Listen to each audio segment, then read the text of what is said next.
Syawal 1438 Hijriah.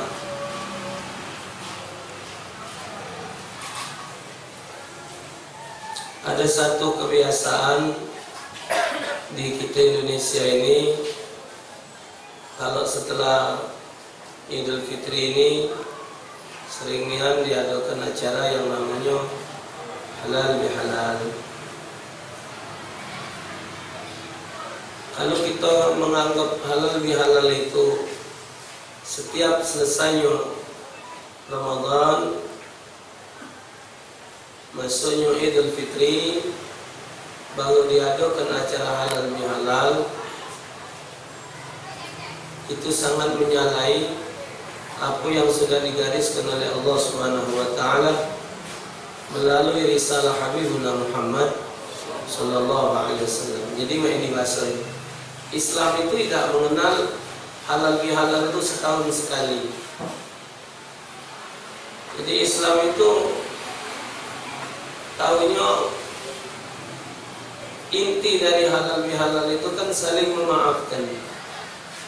Halal PS halal. Halal itu halal, B-nya tuh kalau main bola PS, melawan. Halal melawan halal. Halal sama halal. Artinya kita menghalalkan, uang itu menghalalkan, sama-sama menghalalkan. Hal ini menurut kacamata Islam, saling menghalalkan ini artinya saling mengikhlaskan, saling memaafkan ini dalam pandangan hukum Islam itu harus menjadi satu bagian dari tatanan kehidupan seorang muslim. Jadi saling memaafkan itu merupakan salah satu yang harus wajib ada di dalam diri seorang muslim. Tidak ada boleh kebencian dan dendam-dendaman, karena kebencian itu tidak akan pernah menghasilkan kesuksesan. Tidak ada keberhasilan seseorang itu dengan kebencian, dan kebencian seseorang itu tidak akan pernah menghapus nasib seseorang. Dan bahayanya dari kebencian tadi akan timbul satu permusuhan, dari kebencian tadi akan timbul fitnah. Wong baik dikatakan tidak baik, wong tidak salah dikatakan salah, wong benar dicari-cari salah. Bahkan maaf itu menurut kacamata Al-Quran salah satu tanda orang yang bertakwa. Wa anta'fu aqrabu littaqwa. Jadi ada maaf itu adalah lebih dekat arahnya untuk menuju kepada ketakwaan. Wasari'u ila maghfiratin min rabbikum wa jannatin 'arduha as-samawati wal ardu wa'iddat lil muttaqin. Bersegeralah kamu menuju kepada pengampunan Allah. Siang tadi khutbah di Masjid Jamil bagus Ustaz tadi. Allah sekalipun wong itu sudah keterlaluan, salah banyak dan dosanya, Allah tetap tidak ngadu kenalkan untuk itu. Qul ya ibadiyalladzina asrafu ala anfusihim la taqnatu min rahmatillah. Katakan ya Muhammad,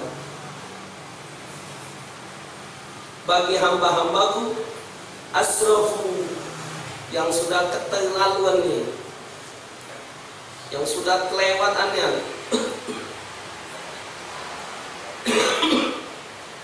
menzalimi diri mereka, maksiat kebanyakan. Saking banyak hati cantik lagi wadahnya. Ember lah penuh, bokor lah penuh, baskom lah penuh. Teko dunia dia lah penuh dosa dia kan. La taqnatu mir rahmatillah. Jangan putus asa dari rahmat Allah. Rahmat Allah, pengampunan Allah lebih luas lagi, lebih besar daripada dosa kita. Buktinya apa? Mana Allah ngampun, nak ngampun kita. Oh ya, aku ni ustaz banyaknya utang. Jadi tak terbayar tu lah. Jadi aku tu ustaz minta maaf tak terbayar. Ya sudah. Habis utang kau, nak ngomong apa? Allah kan cuma punya kalimat zikir, ya ampun kan habis. Nah, jadi rahmat Allah lebih luas, lebih besar daripada kesalahan diri kita. Cuma syaratnya jadi dia ada tak kesadaran untuk minta ampun. Di samping wajadnatin 'arduhas samawati wal ardh, dan bersegeralah kamu menuju kepada syurganya Allah yang luasnya lebih luas daripada 7 petala lapis langit dan 7 petala lapis bumi. Lebih luas dari bumi, lebih luas lagi, bahkan lebih mewah lagi dari bumi.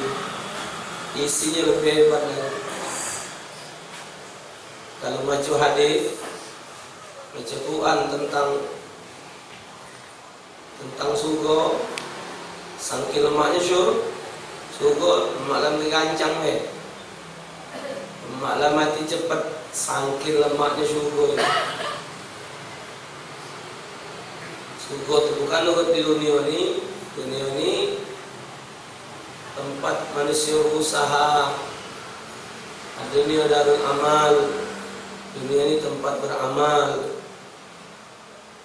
Kini pengen yang makan pempek dodo, duduk buat tanggo tuh ngantak dia, dodo lah betul. Dia beli gendo, enak, beli telur, banyak telurnya tu, kok jejak. Nah, aku ni pengen yang saat makan dulu mak buah. Tidak, bentuknya itu nak seberapa, telurnya 3 kilo, lemak lah itu maju telur. Hidup dunia ni hidup usaha. Dari sebut ad-dunya darul amal, dunia ni tempat beramal, wal akhiratu darul jaza, akhirat tempat pembalasan. Gendum ada, telurnya ada, kaki bayungnya ada, godong bawangnya ada, nak lemak je udang. Dong susah sekilan itu. Iya, apa? Sikot udang tu sikot godong. Siapa ngatur nak tampal lagi ni? Apa? Cukup udang ada, gendum ada, telur ada, banyung ada, segalanya. Tapi nak diadon ni kapal bagi hari hati hitamnya. Karena dunia ni memang tempat berusaha. Tapi syurga kaget begitu kita kepengen, wa mimma apa Allah nyebutkan, walahum ma yad'un, apa yang mereka inginkan dikabulkan Allah. Cuman yang ahli ngokok tak usah nak ngarap-ngarap. Nanti pokoknya ada, cuman lebih api di belakang. Iya, jadi besar-besar pokok tu. Kita juga kayak besar di suku. Kalau pokok mungkin malaikat turun kalau sudah api. Kau tak jadi untung naik lagi lah kau cuy. Dah begitu nikmatnya. Tapi di surga saking nikmatnya apa yang kepengen. Coba kalau kepengen tu perlu tak dia omong kepengen. Ailika.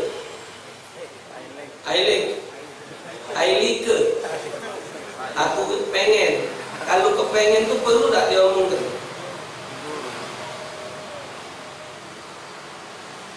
Yang terlintas di hati itu perlu tak dia omongkan? Tidak perlu, tapi begitu terlintas laju. Sangat ingat waktu itu yang tapak, no. Oh, tapak. Singonya nikmat. Maka tuh Allah sebut bersegeralah menuju kepada syurga. Wa'iddat lil muttaqin, yang Allah hanya janjikan itu syurga bagi orang-orang yang bertakwa. Alladzina yunfiquna fis sarai wad dharra, yang tergolong orang bertakwa adalah orang yang mendarmakan hartanya di jalan Allah. Disebutkan yunfiqu di situ pacak wakaf, yunfiqu di situ pacak diartikan sedekah. Fis sarai wad dharra, dalam keadaan senang atau susah. Jadi kalau ada orang menganggap bahwasanya sedekah itu nak nunggu senang, manusia yang mana lah gaya yang ngasuh dirinya senang. Uang lainnya kalau duit 10 triliun, 7 triliun, 100 triliun, lagi masih nyari lokap. Tambah lagi memang kita lah banyak lokap. Rumah lah mewah segala cukup masih nyari duit. Siapa nak nunggu harta lebih? Tambah lagi ngomong aku galak sedekah Ustaz, nunggu duit lebih, kena tangkep. Duit ada ukuran kan? 50.000 ada ukuran, 100.000 ada ukuran. Kali itu duit lebih berarti muat dewek. Enggak kejam, dia enggak tahu kan. Nah, 50.000 berapa sih itu? Nah, 50. Nah, kenapa kalau ukurannya? Ada pala butak ya. Serapul. Nah, doa tahu nama siapa? Pak Juanda. Insinyur Juanda. Nah, ada ukuran. Kalau duit terlebih sejari, so, buat di mana lagi? Uang apa? Duit lebih mana sedekah? Kan duit monopoli lagi ada ukurannya. Nah, jadi Allah sebut wa mimma razaqnahum yunfiqun, mereka menginfakkan dari rezeki yang kami unjuk ke kamu. Bahasa Palembang, kapal besar ombaknya besar, kapal kecil ombaknya kecil. Pokoknya susah senang nak sedekah. Kalau nak nurut Nabi tak turut, tak bakal turut. Tapi paling tidak kita belajar. Lagi susah kita sedekah, tambah lagi senang. Subuh tadi di Langgar ada sikok cerita, ada dulu namanya Hatim Taib. Hatim Taib punya kuda sikok. Tamunya datang, kati makan kuda tu sembelih. Ribut bini. Ya aku kuda sikok ni lah nyamun. Hari tu habis, mangko sembelih buat tamu pula. Ribut. Palak dia ribut. Pending balak dia yang bini ribut, cerinya bini diusir dari rumah lain kan, balak habis kata bini udah kena sembelih bini lagi. Tahu-tahu di situ ada orang punya anak gadis, punya anak gadis nak mencari mantu. Dia ngomong, Hatim, aku nilai keliling nak cari lelaki buat anak. Tak kata yang aku ni tak cocokan dengan dia. Begitu aku nyengok kau, anak aku setuju, aku dah kahwin lah. Laju lagi kosong. Dia sepi. Bini tadi lah tua, nontal tadi besar. Kena cegir, gara-gara tak setuju lakinya nyembelih. Udah tak. Dengan mertua tadi bang suruh duit pula. Begitu sudah nikah, kata mertuanya, "Baiklah kau tim, udah 10 ekor." Oh. Ada. Yang berani-berani buang bini. tinggal cerita lah kita jadi yang tua. Nah, kalau nggak boleh, mudah itu bocil mudah lagi kayak orang. Sebulan 4 kali hujan kalau bentuk kepala. Nah, jadi kalau apa? Susah senang nak sedekah, susah senang nak sedekah pokoknya. Itu tanggung bertakwa yang bakal ke surga ni. Gitu.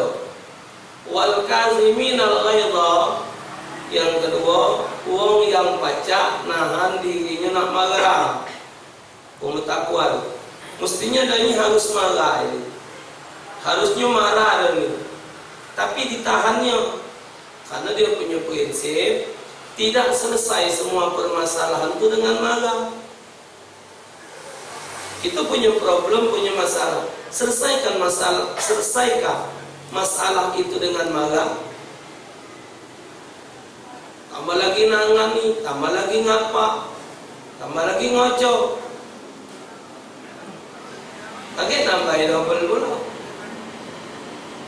Ngocok, ngepuk, itu kalau tidak masuk dalam hukum apa jinayah, dilarang dalam hukum Islam.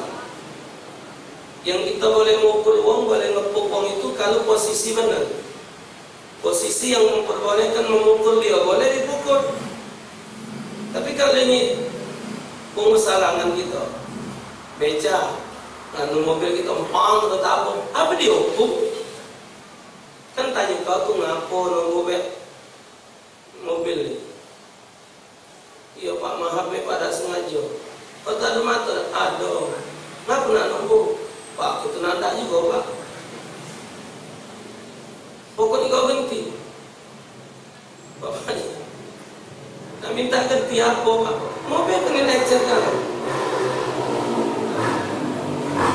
Pak, aku dah kata apa-apa. Man bapak bergawak-gawak lah beca. Aku nak ngigis pula.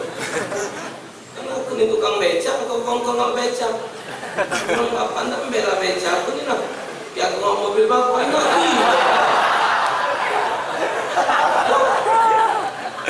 Kaki aku, iya aku ni dah kata Pak, tamak tangan ni kaki.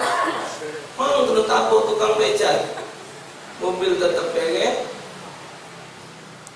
Digantinya tidak. Dia kata tu nuntut. Tuntut kau dia kata. Kau zalimi aku. Kau zalimi aku. Ya aku tidak sengaja. Nah, cuman tugas tukang beca tu mestinya jangan lari. Tuhun Pak minta maaf Pak, tidak sengaja ini.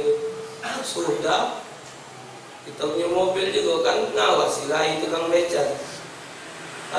Gai tidak sama dengan kaki. Gai tukang beca dengan kaki tidak sama. Sudah lain kali hati-hati bang ya. Coba insyaAllah aku bakal hati-hati. Karena kan ilmu jalan kita tak tahu musibah. Aku ni Ustaz, sabar aku lagi nggak motor. Lah mikir Ustaz tak lambat masih tumbuh. Wong tu ingam kau tu lambat dia. Kalau kelamatan gitu jadi orang ingam tumbuh engkau aja. Aku disalah dulu aku. Mestinya nak marah baca, dan setiap nak marah itu pikir dulu. Yang dikawinkan orang dengan kita tu nyalai hukum apa tidak? Hukum Allah dilanggarnya dah, menyalai hukum Allah dah. Kalau tidak sudah. Nah, wal kazimin al ghaidha, pacak nahan diri ketika nak harus marah. Hubungan dengan memaafkan tadi, wal afina anin nas. Yang ketiga, dia bertakwa tadi yang baca bakal nampakkan syurganya Allah. Wal afina anin nas, orang yang pemaaf. Coba kita ni yang sekolah, yang tidak belum tentu lolos, belum tentu dah nanti. Pemaaf, butuh tak dengan meminta maaf? Pemaaf, butuh tak meminta maaf? Tidak. Kalau dia hanya butuh, wong minta maaf, dia pemaaf, bukan awalnya wong minta maaf, dia memaafkan. Tapi kalau dia pemaaf tanpa wong minta maaf, dia terkabal, dia jadi fitnah, dia terkabal, dia dizalimi. Sudah Caca tak tahu lah. Kenapa? Omongan wong fitnah wong terhadap diri dia tidak bakal ngubah ketentuan Allah terhadap diri dia. Bahasa Palembang, bodoh sebatang tak nimbul laki. Jadi berdasarkan ayat ini tadi, wal afina 'anil nas, si halal bihalal tadi, si pemaaf tadi harus menjadi bagian dari sifat seorang muttaqi. Harus menjadi bagian dari kehidupan seseorang. Tuh. Jadi Islam itu tidak berguna nak mandang dunia apa. Cuman kalau sanjo-sanjoan, ya mungkin. Nah, kalau bertemu ya bertemu. Oh maaf tuh harus salaman. Nah, memaafkan itu tidak, saling pemaaf itu tidak harus butuh dengan salaman. Salaman itu bukan di tempat maaf itu di hati, jiwa, sifat. Jadi kalau maaf itu mesti harus pakai tangan. Jadi pemaaf itu dengan taling tangan nunjukkan dia maaf. Maaf ini kan tangan salaman ini cuma sekadar lambang persaudaraan. Bahasa lagunya tiada dusta di antara kita. Itu salaman. Enak. Kalau dia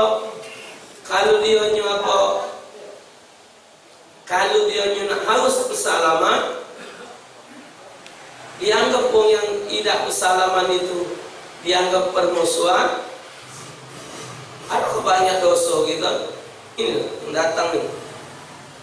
Jangankan yang dari jauh melok hadirin. Ya pemulut ande mata merah dan mata biru. Mata sempat abang. Yang para rumah lagi tidak salaman. Sangkin aku tadi tak kodak lagi tetangga tadi. Aku nak dianggap aku ni jahat dengan tetangga aku ni. Kalau memang maaf itu ada di tangan. Kita ni hidup kita cuma butuhnya cuma sikap. Pikirkan sadari kalau kita ini menzalimi orang. Kalau orang menzalimi kita, ya kita jadi pemaaf tadi. Tapi kalau ketika kita menzalimi orang, itu yang jadi bahaya. Ya, itu nak diluruskan bahwa halal bihalal itu menurut kacamata Islam harus menjadi bagian di dalam kehidupan orang bertakwa. Takwa itu buah dari iman. Iman itu syaratnya harus Islam dulu. Setiap orang Islam kasih orang beriman, setiap beriman, setiap orang bertakwa pasti beriman, setiap orang beriman pasti orang Islam. Setiap orang Islam belum tentu beriman, setiap orang beriman belum tentu dia bertakwa. Dan ingat kedua kata kiai, anak kan ceramah ini galak ngajak orang ketawa. Sekali lagi anak ceramah di Pagalam. Habis ceramah tu kiai tua, murid Kiai Daud Usdi, namanya Kiai Agus Adi Ghazali. Sanjo anak rumahnya. Akhirnya dia ngomong topik, tapi jangan ladas kino. Itu ngapu geng. Wong yang tersenyum dan tertawa di depan rai kita, belum tentu wong itu demen dengan kita. Wong ketawa luan rai kita tu mungkin itulah musuh kita paling besar. Itu jangan keladasan kino. Jadi omongannya tadi artinya harus tetap ada kehati-hatian. Ada orang memang belajar nak nyari ilmu, ada orang nak belajar nyari kesalahan, nyari sesepnya. Kalau cadanya salah, lajunya cemil. Alhasil pemaaf tadi ya. Jadi kalau sudah ada pemaaf ini, Ustaz Zainuddin MZ, tahu Ustaz Zainuddin MZ deh? Pernah ngomong sama anak lewat ceramah. Itu namun ngomong juga, cuman lagi ceramah. Dia ngomong kawan 3.000 dikit, musuh sikap banyak. Kita masuk 13 ele, 13 sulu kawan, datuan darat, datuan laut kawan. Dari mulai 1 lu sampai 1 ele, dari Sungai Batang ujung sampai ujung. Ngapa kita nyaman gaya? Karena tidak ada kita anggap musuh. Ketika di tempat itu ada musuh, buat mana lah yang lemah. Lewat situ dia ketemu dia. Kalau lewat situ baik, kan dia lemah, tak ada temuan dia. Situ deh. Apa lewat situ dia jawab nanti kuyunya kemana ini. Nah, si kawan sepelembang angan ini baik kan, entah dari situ jadi jalan. Itulah Zainuddin MZ ngomong. Kita pergi ke kondangan di satu gedung, isi gedung itu 2.000 wong. Isi gedung 2.000 kawan kalau ini kan ngisi buku tamu. Ikut bininya hidup enteng. Pak, kenapa mah? Coba Pak lihat. Ada nama musuh dia. Pak, ini datang dulu. 2.000 juga itu sudah. Bertemu belum dengan uangnya? Baru nyingok nama lah takut. Baru nyingok namanya di pintu di buku tamu. Mungkin sopirnya yang nganter amplop. Mungkin datang. Nah itu, maka itu Islam mengajarkan kepada kita untuk saling memaafkan. Buahnya, pelajarannya, tidak ada kesuksesan itu lewat jalan kebencian.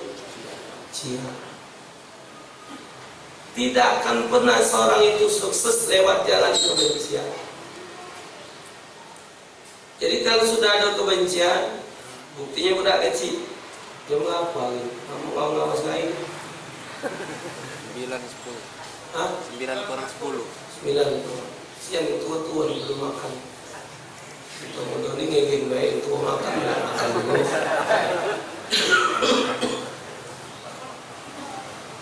Uang yang diampunkan Allah dalam sebulan puasa, dia puasa, dosanya habis macam budak bayi dilahirkan. Budak kecil itu mana ada dendam? Gengket lah, tukang kebiru, pecit, cip, batik dia mana? Biarpun itu yang ngeket dia, itu yang ngepok dia, nggot naik itu nguntal ke dia, masih dia tak kenal. Tak kecil. Jadi dosa kita diampunkan Allah seperti bayi baru lahir, bukan tua bangko. Sama ini jadi bayi. Mengasih waktu kau. Iya, tidak umpamu. Jadi sifat budak itu ada di kita. Beliau budak gimana ada dalam? Siapa pelon? Sehingga di pelonnya kan, dia tak tahu apa yang bakal nyoleh dia, apa dia bakal ngaidah, pokoknya bersih hati. Jadi oleh karena itu halal bihalal, saling memaafkan itu menurut kacamata Islam harus menjadi bagian kehidupan. Terakhir, la yadkhulul jannata man qati'ar rahmi, tidak akan mencium bau surga orang yang memutuskan tali silaturahmi. Itu bahayanya. Kenapa pemaaf itu dan saling memaafkan serta minta maaf itu harus menjadi bagian dalam kehidupan? Karena kebencian dan permusuhan itu mengakibatkan terhalangnya seseorang akan menikmati surganya Allah. Sehebat apapun ilmu seseorang, sebanyak apapun amal seseorang, kalau dalam dirinya ada kebencian dan permusuhan, maka jangan harap dia tidak pacak mencium baunya surga pun dia tidak akan pacak nyium. Tambah lagi bahkan masuk ke dalam surganya Allah Subhanahu wa ta'ala. Semoga Allah Ta'ala menyelamatkan kita dari hal-hal yang tidak bermanfaat sehingga kita mendapatkan keridhaan Allah Subhanahu wa taala. Hadana Allah wa iyyakum ajma'in. Wallahu a'lamu bis-shawab. Bismillahirrahmanirrahim. Alhamdulillahirabbil alamin. Allahumma shalli ala sayyidina Muhammad wa ala ali sayyidina Muhammad.